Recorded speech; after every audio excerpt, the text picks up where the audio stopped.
She was shouted at in the middle of the training field in front of hundreds of eyes. "You have no right to wear that uniform. Take it off now." Laughter burst from a group of young soldiers. Does she think this is a fashion runway? Sarah stayed silent, removed her outer shirt, and the whole field went dead quiet when the Shadow Brigade tattoo appeared on her pale back. Seconds later, the base commander himself stepped out, voice gravelly. "Who gave you permission to order a Black Hades operative?" That was the moment they all realized the woman they humiliated wasn't just a soldier. She was the living legend they thought was long gone. But let me take you back to how it all started that morning. Sarah Walker had been standing at the edge of the Nevada training facility for 3 weeks now, watching other candidates struggle through drills she could complete in her sleep. 29 years old, with delicate features that seemed almost too soft for military life. She kept her brown hair tied back in a simple ponytail and never wore a trace of makeup. Her temporary training uniform hung loose on her small frame, the civilian candidate badge practically screaming that she didn't belong. While others marched in formation, she took notes. While they sparred, she observed. While they shouted commands, she remained silent. The other trainees had started talking about her from day one. They couldn't figure out why someone so quiet, so unremarkable, had been selected for this highly classified program. This wasn't just any military training. This was the Interagency National Defense Initiative, where only the most elite candidates were chosen to bridge civilian and military operations. Every person here had earned their spot through years of distinguished service, advanced degrees, or exceptional performance records. But Sarah, she just showed up one day with paperwork none of them had seen before, and she never talked about her background. During breaks, she'd sit alone under the harsh desert sun, writing in a small notebook that she kept close to her chest. Her movements were economical, purposeful, but never showy. When instructors barked orders, she followed them without question, but there was something in her eyes, a distance, like she was processing information on multiple levels that others couldn't access. She never volunteered answers, never raised her hand, never tried to impress anyone. To most people watching, she looked like someone who'd wandered into the wrong place and was too embarrassed to leave. The morning everything changed, started like any other. Sarah was standing near the equipment shed, checking her gear before the day's exercises, when she heard familiar laughter behind her. 3 female soldiers were huddled together, stealing glances in her direction. The tallest one, a blonde sergeant named Riley with perfectly applied mascara even in the desert heat, wasn't bothering to keep her voice down. "What's she even doing here?" Riley said loud enough for half the courtyard to hear. "Seriously, look at her. It's like she's auditioning for Call of Duty Feminine Edition or something." The other women giggled, emboldened by Riley's confidence. A brunette corporal named Martinez chimed in. "I bet she can't even carry a standard pack. What's that thing weigh, like 10 kilograms? She'd probably collapse after 50 meters. Their laughter grew louder, more pointed. Sarah continued organizing her equipment, her face showing no reaction, but her hands moved with the same steady precision they always did. She wasn't rushing. She wasn't slowing down. She just kept working. A group of male trainees had gathered nearby, drawn by the commotion.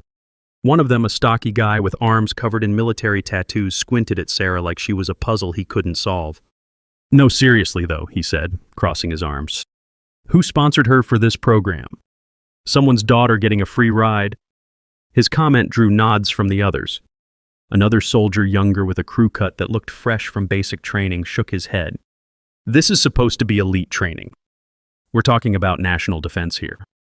And they bring in someone who looks like she belongs at a coffee shop." Sarah finished with her gear and turned to walk toward the training field. As she passed the group, she could feel their eyes following her, measuring her, finding her lacking. But she'd felt those looks before. She'd felt them her entire life, actually. Growing up in one of the country's most powerful families, she'd learned early that people made assumptions based on appearances. They saw her quiet demeanor, her plain clothes, her reluctance to show off, and they automatically placed her in a category that felt safe to them. Harmless. Unimportant. Someone they could dismiss. What they didn't know, what nobody at this base knew, was that Sarah had been trained by a man who was now considered a ghost in military circles. Colonel Marcus Thorne had handpicked her for a classified operation 3 years ago. An operation so secret that officially it never happened. Black Hades was what they called it, and only 6 people in the entire world knew the full scope of what it entailed. 6 people went in. Only 1 came back. Sarah still woke up some nights, hearing the voices of the five who didn't make it home, still felt their absence like phantom limbs she'd learned to live without. The training field stretched out before them, a massive expanse of desert sand marked with obstacle courses, shooting ranges, and tactical exercise areas. The Nevada sun was already brutal at 9 in the morning, promising a day that would test everyone's limits. Sarah found her assigned position and waited for instructions the same way she had for the past 3 weeks. Around her, other candidates chatted nervously or ran through last-minute preparations. The energy was different today, more intense, more focused. Word had spread that today's exercises would determine who stayed in the program and who went home. That's when Lieutenant Hayes stepped onto the field. He was young for his rank, maybe 26, with the kind of confidence that comes from never being seriously challenged. His uniform was crisp, his posture perfect, and he carried himself like someone who believed his own hype. Hayes had been watching Sarah for weeks, and it was clear he'd made up his mind about her. She was a weak link, a diversity hire, someone who needed to be weeded out before she endangered real soldiers. "Attention!" Hayes shouted, his voice carrying across the field. Everyone snapped to formation, including Sarah, who moved with a fluidity that would have impressed anyone paying close attention. But Hayes wasn't looking for competence, he was looking for a target. His eyes swept the ranks and landed exactly where everyone expected them to. "Walker," he barked. "Front and center." Sarah stepped forward without hesitation. She didn't ask why. She didn't look around for support. She just moved her boots, silent on the sand despite the speed of her approach. When she reached Hayes, she stood at attention, her eyes focused on a point just over his shoulder. The entire field had gone quiet. This felt like a moment everyone had been waiting for, whether they admitted it or not. Hayes circled her slowly like a predator sizing up prey. "Tell me something, Walker," he said, his voice carrying that particular tone officers use when they're about to make an example of someone. "What exactly do you think gives you the right to wear that uniform?" He gestured at her training gear, the temporary uniform that all civilian candidates were issued. "This isn't a costume party. This isn't dress-up. This is the United States military, and that uniform represents something." Sarah remained at attention, her breathing steady, her expression neutral. Hayes was just getting started. "Look around you," he continued, raising his voice so everyone could hear. "Every person on this field has earned their place here. They've sacrificed, they've bled, they've proven themselves worthy of wearing this uniform. But you," he stopped in front of her close enough that she could smell his aftershaves. "You just showed up one day with some paperwork and now you think you belong here?" The crowd was growing. Other instructors had noticed the commotion and were drifting over to watch. Some of the candidates looked uncomfortable, but none of them spoke up. This was military training. You didn't interfere with a superior officer making a point, even if that point felt personal and cruel. Sarah could sense the shifting energy around her, the way people positioned themselves to get a better view of her humiliation. Hayes wasn't finished. "This uniform is worn by heroes," he said, his voice getting louder with each word. "It's worn by people who've earned the right to call themselves soldiers. It's worn by men and women who would die for their country without question. And you think you deserve to put it on because... Why exactly? Because someone pulled some strings. Because someone felt sorry for you." Still, Sarah said nothing. Her silence seemed to infuriate Hayes even more.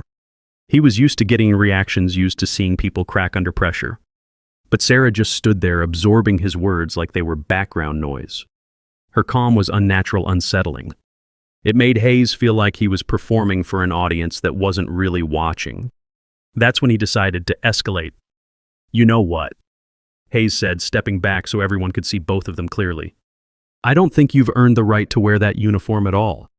In fact, I think you need to take it off. Right now. Right here. In front of everyone who actually belongs on this field."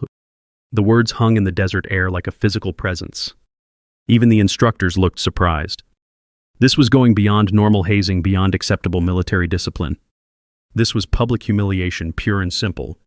Sarah could feel hundreds of eyes on her, could sense phones being discreetly pulled out to record what was about to happen.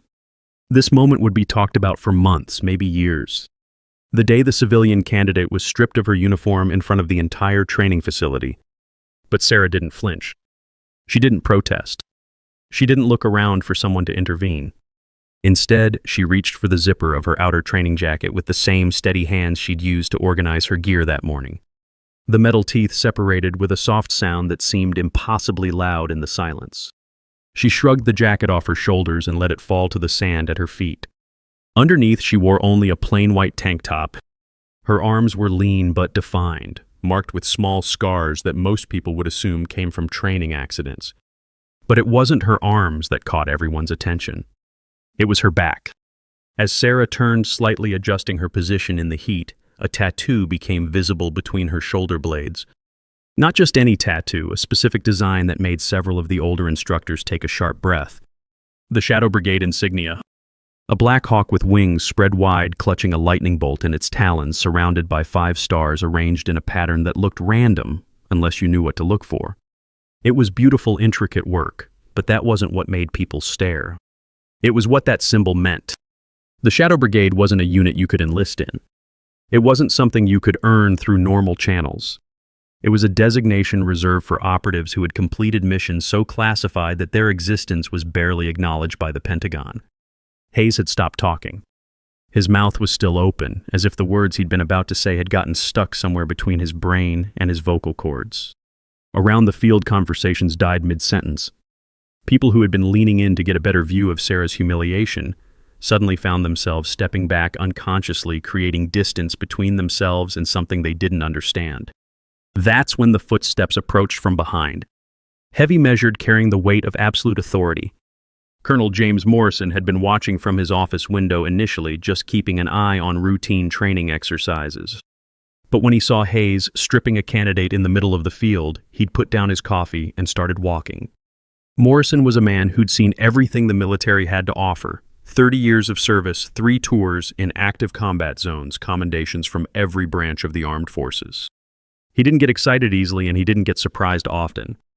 But when he saw the Shadow Brigade tattoo on Sarah Walker's back, Morrison felt something he hadn't experienced in decades. Recognition. And with it a cold understanding of just how badly Hayes had miscalculated. Morrison's voice, when he finally spoke, carried across the training field like rolling thunder. "Lieutenant Hayes," he said, each word carefully measured. "Who gave you the authority to issue orders to a Black Hades operative? Hey, I want to pause here for just a moment. If this story is hitting you the way it's hitting me, if you're feeling that familiar burn of injustice that comes from watching someone get judged unfairly, do me a favor. Pull out your phone right now and hit that like button. Leave me a comment below. Tell me about a time you were underestimated, a time people looked at you and saw something that wasn't really there. And subscribe to this channel because we're walking through these stories together. Stories about people who've been overlooked, dismissed, and counted out only to prove that appearances can be deadly wrong. Now let's get back to Sarah, because what happened next changed everything. The silence that followed Morrison's question was absolute. It was the kind of quiet that happens in moments of true shock when reality shifts so dramatically that everyone needs a second to catch up. Hayes turned toward the colonel, his face cycling through confusion, recognition, and finally, dawning horror. Black Hades wasn't just a classified operation, it was legend. The kind of mission that got whispered about in secure briefing rooms, referenced in documents that required clearance levels most people would never achieve. Morrison continued walking until he was standing directly between Hayes and Sarah. He was a big man, 6'4", with shoulders that strained the seams of his dress uniform, but he moved with surprising grace. His eyes never left Hayes's face. "I asked you a question," Lieutenant Morrison said, his voice deadly calm. "Black Hades operatives carry special authority under Section 7 of the Defense Authorization Act. They answer directly to Pentagon-level command. So I'm asking you again, who gave you permission to issue orders to this operative?" Hayes's mouth opened and closed like a fish pulled from water. Around the field, people were starting to put pieces together. The older instructors, the ones who'd been around long enough to remember classified operations from a few years back, were looking at Sarah with new eyes. They remembered hearing about Black Hades in briefings they weren't supposed to discuss. They remembered being told that details were compartmentalized at the highest levels. What they hadn't known, what nobody had known, was that one of the operatives was standing right here disguised as a civilian candidate. Sarah herself hadn't moved. She stood at attention, her tank top clinging to her skin in the desert heat, the Shadow Brigade tattoo visible to everyone on the field. But her expression remained neutral, professional. She wasn't gloating. She wasn't even looking at Hayes. Her eyes were focused on a point in the distance, as if this entire confrontation was just another training exercise she needed to endure. That's when someone in the crowd made a mistake. A trainee named Jackson, one of the guys who'd been laughing at Sarah earlier, stepped forward with his chest puffed out. He was maybe 22, fresh from an elite military academy, still convinced that confidence could substitute for experience. "With all due respect," Sir Jackson said, his voice carrying an edge that suggested he didn't feel much respect at all. "That tattoo doesn't mean anything to me. Has anyone actually confirmed who this woman is? For all we know, she could be some general's daughter playing dress-up." Morrison's head turned toward Jackson with mechanical precision. It was the kind of movement that suggested violence was being held in check by the thinnest of margins. But before the colonel could respond, Jackson compounded his error. He strode towards Sarah, reaching for the folder she kept tucked under her arm. "I want to see some actual documentation," he said, his hand closing around the edge of the folder. "Anyone can get a tattoo. Anyone can pretend to be—" Sarah moved. It happened so fast that most people missed the actual mechanics of what she did. One moment Jackson was reaching for her folder, the next, he was face down in the sand with his arm twisted behind his back at an angle that made several observers wince. Sarah had spun, caught his wrist, redirected his momentum, and used his own forward motion to drive him into the ground. The entire sequence took maybe 2 seconds. Jackson's face hit the sand with a sound like a dropped bag of cement. Sarah straightened up, brushing dust from her hands. Jackson groaned and tried to push himself up, but something in his shoulder wasn't working right. 2 medics started jogging toward them from across the field. Sarah picked up her folder, checked to make sure the contents were undisturbed, and resumed her position at attention. Her breathing hadn't even changed. Morrison watched this display with professional appreciation. He'd seen a lot of combat techniques in his time, but what Sarah had just demonstrated went beyond standard military training. That was the kind of fluid, instinctive response that came from years of specialized instruction and field experience. "Medics," he called out, gesturing toward Jackson. Then he turned back to the assembled crowd. "Anyone else have questions about Operative Walker's credentials?" The field had gone so quiet you could hear the desert wind moving through the equipment sheds. People were staring at Sarah like they were seeing her for the first time. The woman they'd dismissed as weak as out of place as someone's pet project had just neutralized a trained soldier without breaking a sweat. And she'd done it with the kind of casual efficiency that suggested this wasn't even close to her full capabilities. But Riley, the blonde sergeant who'd started the morning's mockery, wasn't ready to back down. She stepped forward, her face flushed with embarrassment and anger. "Okay, fine," she said, her voice shaky but defiant. "So she knows some moves. So she's got some classified background. That doesn't change the fact that she's been freeloading off this program for 3 weeks. She's just some overhyped mercenary who got lucky on one mission." Sarah's eyes shifted to Riley for the first time all morning. It was a subtle movement, just her gaze tracking from the horizon to focus on the other woman's face. But something about that look made Riley take an involuntary step backward. Sarah reached into her folder and pulled out a single sheet of paper. Not the official documentation Morrison was expecting to see, but something else entirely. A tactical analysis map covered in markings and annotations that looked like they'd been made by someone with intimate knowledge of military strategy. Sarah walked over to a nearby table where training materials were spread out and laid the map down carefully. The paper was marked classified in red letters across the top with clearance requirements that made several of the instructors lean in to get a better look. "This tactical scenario," Sarah said, speaking for the first time since the confrontation began, "has been used for officer training at this facility for the past 18 months. According to the official solution manual, the optimal approach involves a 3-pronged assault with air support arriving at the 12-minute mark." Her voice was quiet, conversational, but it carried across the silent field without effort. She picked up a red pen from the table and began marking the map. "The problem is that the official solution is wrong." She continued drawing new lines across the terrain features. "The approach they're teaching will get people killed. The enemy position here has overlapping fields of fire that aren't accounted for in the manual. The timing for air support assumes weather conditions that exist maybe 30% of the time in this region. And the extraction route runs directly through what any competent intelligence officer would identify as an ambush zone." She looked up from the map and made eye contact with Riley. "This isn't theoretical criticism," Sarah said. "I've run this exact scenario in the real world. The mission the official manual is based on, 3 of my team members died because someone in a comfortable office thought they knew better than the operatives on the ground. The silence stretched out like a held breath. Morrison moved closer to examine the map, his experienced eyes taking in Sarah's modifications. What she'd drawn wasn't just a correction, it was a complete reconceptualization of the tactical problem, incorporating variables and contingencies that the original planners had missed entirely. This was the kind of analysis that came from someone who'd actually been shot at, who'd actually had to make life and death decisions with incomplete information and no backup. Riley opened her mouth to respond, but no words came out. Around the field, people were starting to understand that they'd been watching something unprecedented. This wasn't just a case of mistaken identity or hidden credentials. Sarah Walker was demonstrating a level of tactical knowledge that surpassed most of the instructors at the facility. The woman they'd dismissed as a lightweight was casually correcting training materials that had been approved by Pentagon-level oversight. Morrison studied the map for another minute, then looked up at Sarah with something approaching awe. "Operative Walker," he said formally, "I think it's time we discussed your actual role in this program." He turned to face the assembled crowd. "What you've witnessed here today is classified under the National Defense Authorization Act. Anyone who discusses the details of this encounter outside of official channels will face court-martial proceedings. Is that understood?" A chorus of "Yes, sir" echoed across the field. But Morrison wasn't finished. He pulled out his radio and spoke into it quietly, using codes that most of the trainees didn't recognize.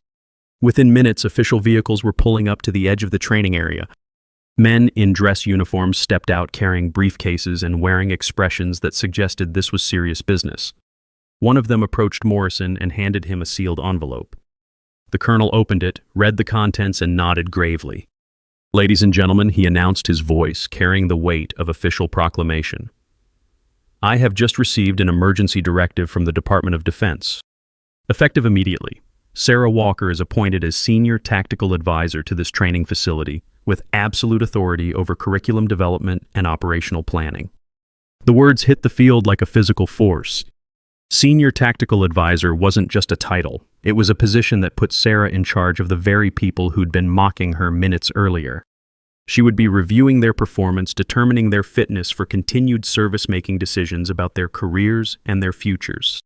The irony was so sharp it was almost painful to witness.